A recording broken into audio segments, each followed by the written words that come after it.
নমস্কার। আমার YouTube channel বাঙালির আড্ডাতে আপনাদের স্বাগত। আমার আজকের বিষয় ধীরেন গাঙ্গুলি বা ডিজি। সে এক অদ্ভুত সময় যখন বাংলার সাংস্কৃতিক অঙ্গনে এমন অনেক প্রতিভা একসঙ্গে আবির্ভূত হলেন, যখন পরাধীন ভারতবর্ষ চলচ্চিত্রের মতো একটি আদ্যন্ত পাশ্চাত্য শিল্প মাধ্যমের মধ্যে তার নিজস্বতার স্পর্শ রাখছে বেশ জোরের সঙ্গে, এবং যেখানে তার কর্মপ্রচেষ্টা ও সৃষ্টি চলচ্চিত্রে আন্তর্জাতিক আকাশকে আলোয় আলোকিত করে দিচ্ছে। অপূর্ব সে এক কান্তিময় আলো, যার ছটায় আমাদের চোখ ধাঁধিয়ে দিচ্ছে না, বরং এক মায়াঞ্জনের প্রলেপ লাগিয়ে দিচ্ছে। এসব সত্ত্বেও তার চোখের আরাম ও দর্শককে চলচ্চিত্র ও যে বুদ্ধিমত্তার চর্চার একটা বিষয়, তা অত্যন্ত সচেতনভাবে মনে করে দিচ্ছে। কারণ শেষ বিচারে চলচ্চিত্র তো দৃশ্য মাধ্যম, আর এক্ষেত্রে এই যুগের উজ্জ্বল জ্যোতিষ্ক হলেন আমাদের ধীরেন্দ্রনাথ গাঙ্গুলি, যিনি ডিজি নামেই অধিক পরিচিত। বাংলার সর্বপ্রথম পূর্ণাঙ্গ নির্বাক বাংলা ছবি বিল্বমঙ্গলের প্রযোজনা পরিচালনার মূলে ছিলেন ম্যাডান থিয়েটার ও তার ম্যানেজার রুস্তমজি ধতিওয়ালা। কিন্তু সম্পূর্ণ বাঙালি শ্রম ও অর্থে যে বাংলা ছায়াছবিটি নির্মিত হয়, তা হলো ইন্দো ব্রিটিশ ফিল্ম কোম্পানি। ছবির নাম ইংল্যান্ড রিটার্ন বা বিলেত ফেরত। ইন্দো ব্রিটিশ ফিল্ম কোম্পানির প্রয়োজনায় চিত্রখানি নির্মিত হয় এবং 1921 সালের 2রা ফেব্রুয়ারি তদনীন্তন রসা থিয়েটারে মুক্তি লাভ করে। বর্তমানে সেটি পূর্ণ থিয়েটার, যা এখন বন্ধ হয়ে গেছে। ইন্দো ব্রিটিশ কোম্পানির হয়ে ছবিটি প্রযোজনা করেন PN দত্ত। কাহিনীকার ও পরিচালক রূপে নীতিশচন্দ্র লাহিড়ীর নাম ঘোষিত হয়। চিত্রশিল্পী ছিলেন জ্যোতিষচন্দ্র সরকার। অভিনয়াংশে ছিলেন ধীরেন গাঙ্গুলি, মন্মথ পাল, কুঞ্জলাল চক্রবর্তী, সুশীল বালা প্রভৃতি। বিলেত ফেরত 67 সালের ছবি ছিল এটা। রঙ্গন থিয়েটারে মুক্তি লাভের পর ছবিটা মিনার্ভা থিয়েটারে দেখানো হয়। সেই সময় ভারতের সর্বশ্রেষ্ঠ কলাশিল্পী রূপে ধীরেন্দ্রনাথের নাম বিজ্ঞাপিত হয়। বিলেত ফেরত ছবির প্রধান আকর্ষণ ছিলেন ধীরেন্দ্রনাথ। নাট্য পরিচালক হিসেবে তার নাম প্রচার করা হয়। আমার বিবেচনায় কলকাতায় সিনেমা শিল্পের বীজ অঙ্কুরিত হয়েছিল ধীরেন গাঙ্গুলির সৌজন্যে।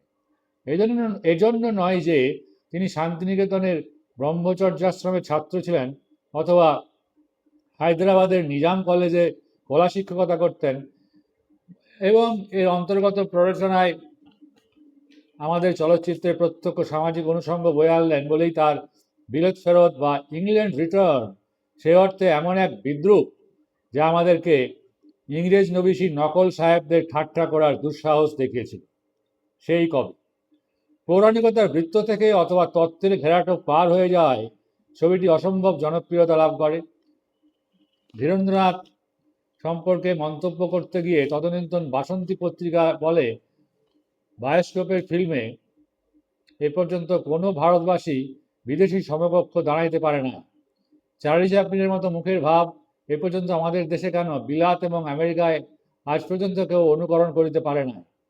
বাঙালি পরিচালিত ইন্দো ব্রিটিশ ফিল্ম কোম্পানি বাঙালিদের সাহায্যে নতুন ফিল্ম প্রস্তুত করিতেছেন, এ উদ্যম এদেশে এই প্রথম। ধীরেন্দ্রনাথ জন্মগ্রহণ করেন 26/3/1893 সালে বরিশালে। পিতা বামনচন্দ্র ব্রাহ্ম ধর্ম গ্রহণ করে পিতৃভূমি বরিশালের আলতা গ্রাম থেকে কলকাতাতে চলে আসেন। মেজদা নগেন্দ্রনাথ ছিলেন রবীন্দ্রনাথের জামাতা। কৈশোর কাটে শান্তিনিকেতনে রবীন্দ্রনাথের স্নেহচ্ছায়। ছবি আঁকায় এবং অভিনয়ে তিনি সমান দক্ষ ছিলেন।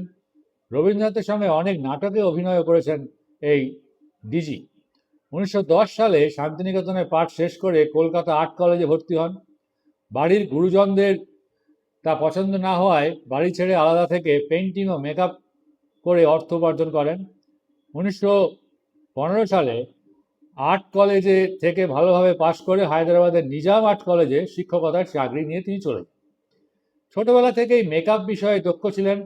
বহুরূপী সেজে সকলকে অবাক করে দিতেন। তার এই দক্ষতার জন্য লালবাজারের পুলিশ কর্তাদের কাছ থেকে মাঝে মাঝে ডাক পড়ত। তিনি ডিটেকটিভদের নানা সাজে সজ্জিত করে দিতেন। পরে বিপ্লবীদের বিরুদ্ধে পুলিশি অত্যাচারের প্রতিবাদে তিনি ওই কাজ ছেড়ে দিতে বাধ্য হন বা ছেড়ে দেন, আর নিজে থেকেই ছেড়ে দেন, বাধ্য তাকে করা হয়নি।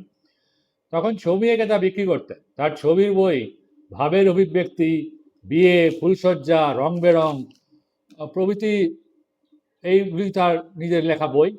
বইগুলির রচনাও তার নিজস্ব। রং বেরং বইটির অনেকগুলি চুটকি তার হাস্যকৌতুক ও সৃজন ক্ষমতার সাক্ষ্য বহন করে। চার্লি চ্যাপলিন কর্তৃক অনুপ্রাণিত হয়ে তিনি সিনেমা শিল্পে আসেন এবং তখন ম্যাডান কোম্পানি পৌরাণিক কাহিনীর ওপর বিরাট চলচ্চিত্র প্রতিষ্ঠান গড়ে তুলেছিলেন। তিনি কলকাতাতে এসে নীতিশ লাহিড়ির সঙ্গে 1919 সালে ইন্দো ব্রিটিশ ফিল্ম কোম্পানি গড়ে তোলেন। চলচ্চিত্রে তখন নির্বাক যুগ। বাঙালি সাধারণ জীবনযাত্রা নিয়ে তিনি ছবি তুলতে শুরু করেন। 26/2/1921 সালে তার প্রথম ব্যঙ্গচিত্র বিলাত ফেরত মুক্তি লাভ করে। নায়ক সুদর্শন ধীরেন্দ্রনাথ ও পরিচালক নীতিশ লাহিড়ী। এরপর যশোদানন্দন ও সাধকী শয়তান ছবি দুখানি তিনি পরিচালনা করেন, এতে অভিনয় করেন। 1922 সালে এই প্রতিষ্ঠান বন্ধ হয়ে গেলে তিনি হায়দ্রাবাদে ফিরে লোটাস ফিল্ম কোম্পানি নামে একটি প্রতিষ্ঠান গড়ে তোলেন এবং সেই প্রতিষ্ঠান থেকে 8টি ছবি করেন। 1928 সালে কলকাতাতে ফিরে ব্রিটিশ ডমিনিয়ন ফিল্ম কোম্পানি আবার প্রতিষ্ঠা করেন। এই প্রতিষ্ঠানে মোট 8টি ছায়াছবি নির্মাণ করেন। প্রথম ছবি ফ্লেমস অফ ফ্লেস বা কামনার আগুন। 1930 সালের পর সবাক ছবি শুরু হলে তিনি বিএন সরকারের আমলে নিউ থিয়েটার্সের হয়ে মাস্তুতো ভাই, এক্সকিউজ মি স্যার, ভক্ত কবির, অচিন প্রিয়া প্রভৃতি ছবি করেন। এরপর ইস্ট ইন্ডিয়া ফিল্ম কোম্পানিতে যোগ দিয়ে 1932 থেকে 40 সালের মধ্যে বাংলা, হিন্দি ও উর্দু মিলিয়ে কয়েকটি ছবি করেন। তার পরিচালনায় দাবি ছবিটি সেই সময় খুবই জনপ্রিয় হয়েছিল। তিনি প্রথম সম্ভ্রান্ত ঘরের মেয়েদের চলচ্চিত্রে নামান। তার স্ত্রী প্রেমিকা ওরফে রমলা দেবীকে এবং মেয়ে পারুল ও মনিকাকে তিনি ছবিতে অভিনয় করেছিলেন। একসময় মনিকাকে বলা হতো বাংলা ছবির শার্লি টেম্পল। 40 বছর সিনেমা শিল্পে যুক্ত থাকার পর স্টার সিস্টেম বা তারকা প্রথার প্রচলন হলে তিনি এই শিল্প ছেড়ে দেন। তিনি মোট 24টি নির্বাক ও 25টি শোভাক ছবি করেন। শেষ ছবি কার্টুন 1958 সালে তৈরি করা। 1972 সালে 80 বছর বয়সে জ্যোতিরিন্দ্রনাথ ঠাকুরের অলিকবাবু নাটকে তরুণ নায়কের ভূমিকা অভিনয় করে সকলকে চমকে দিয়েছিলেন তিনি। ভারতীয় চলচ্চিত্র জগতে তিনি তার অসামান্য অবদানের জন্য পদ্মভূষণ এবং দাদা সাহেব ফালকে পুরস্কার লাভ করেন, সেটা 1976 সালে। ভারতে তিনি ডিজি নামে সুপরিচিত ছিলেন। চিত্রশিল্পী, মূকাভিনেতা, বহুরূপী, সজ্জার বিশেষজ্ঞ, কাহিনীকার, চিত্রনাট্যকার, পরিচালক, অভিনেতা, কৌতুক শিল্পী এবং সংস্থা সংগঠক ধীরেন্দ্রনাথ গাঙ্গুলি বা ডিজি জীবৎকালে কিংবদন্তি হয়ে ওঠেন। আমাদের চলচ্ছবি আদি যুগে ধীরেন্দ্রনাথ গাঙ্গুলির কাছে নত হয়ে আছে। আমরা ইতিহাসকে গুরুত্ব দিই না। সংরক্ষণ পদ্ধতির অভাবে ধীরেন্দ্রনাথ গাঙ্গুলির ছবিগুলির ভবিষ্যৎ অনিশ্চিত। বিলাপ করে লাভ নেই। ধীরেন্দ্রনাথ আজ লুপ্ত প্রজন্ম। তার কথা মনে পড়লে মনে হয় তিনি আমাদের শৈশবের বর্ণ পরিচয়। এখন এই ভিডিওটি যদি আপনাদের ভালো লেগে থাকে তাহলে আমার ইউটিউব চ্যানেল বাঙালির আড্ডাতে এই ভিডিওটি আপনারা সাবস্ক্রাইব করতে পারেন, শেয়ার ও কমেন্টও করতে পারেন।